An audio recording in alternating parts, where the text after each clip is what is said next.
동력 글밭 7월 31일 월요일 있는 그대로 북한을 문재인 대통령이 29일 북한의 대륙간 탄도미사일 발사에 맞서 초강경 대응을 내놓았습니다. 이번 북한의 미사일 도발에 대하여 레드라인 임계치라는 표현을 썼습니다. 그러니까 참을 만큼 참을 수 있는 한계를 넘어선 것이라는 뜻일 테지요. 그래서 한편에서는 문 대통령의 대북 전략이 수정된 것으로 보기도 합니다. 이날 문 대통령은 청와대에서 국가안전보장회의를 긴급 소집하여 대응 조치를 했습니다. 한미연합으로 탄도미사일을 발사했으니까요. 그리고 사드 발사대 추가 임시배치를 포함한 한미 간의 전략적 억제력 강화 방안을 즉시 협의할 것을 지시합니다. 또한 유엔 안보리 소집을 긴급 요청하여 강력한 대북 제재안 마련을 추진하는 한편 북한의 도발에 대한 대북 경계태세를 강화할 것을 주문하기도 했습니다. 이와 같은 조치는 북한의 도발에 대하여 어떤 경우든 즉각 강력한 대응 조치를 하겠다는 문 대통령의 원칙에 따른 것으로 보입니다. 여기서 주목할 것은 사드 발사대 추가 임시 배치를 지시한 대목입니다. 나라를 이끌고 있는 대통령으로서 어쩔 수 없이 내린 전략적인 지시로 여기고 싶네요. 북한을 포함한 미일 중러 등 주변 국가들과의 관계 속에서 내려진 판단으로요. 아직 환경 영향평가라는 과정을 남겨두고 있는 만큼 배치를 기정 사실화시키려는 의도는 결코 아니라는 것입니다.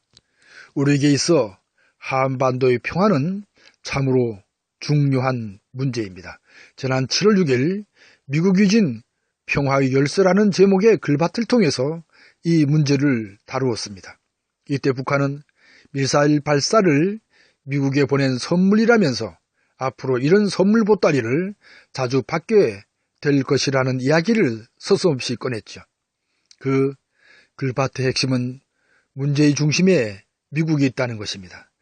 문제 해결 열쇠를 쥐고 있는 미국이면서도 정작 미국은 자국의 이익에만 몰두합니다. 어떻게든 갈등을 부추기는 것이 자신들에게는 커다란 이익을 안겨주니까요.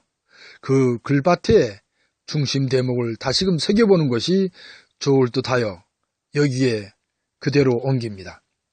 이제 이런 한미의 관계는 끝내야 합니다.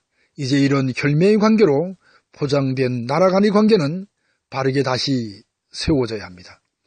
한반도 문제가 저들이 말하는 것처럼 그렇게 풀기 힘든 문제일까요? 정전협정을 평화협정으로 바꾸고 하나하나 그 평화를 실천하면 되니까요. 그러니까 있는 그대로 북한을 인정하는 것에서부터 문제의 매듭을 풀어나가야 합니다.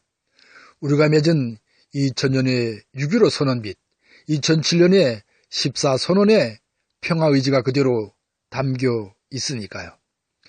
미국이 달라지면 됩니다.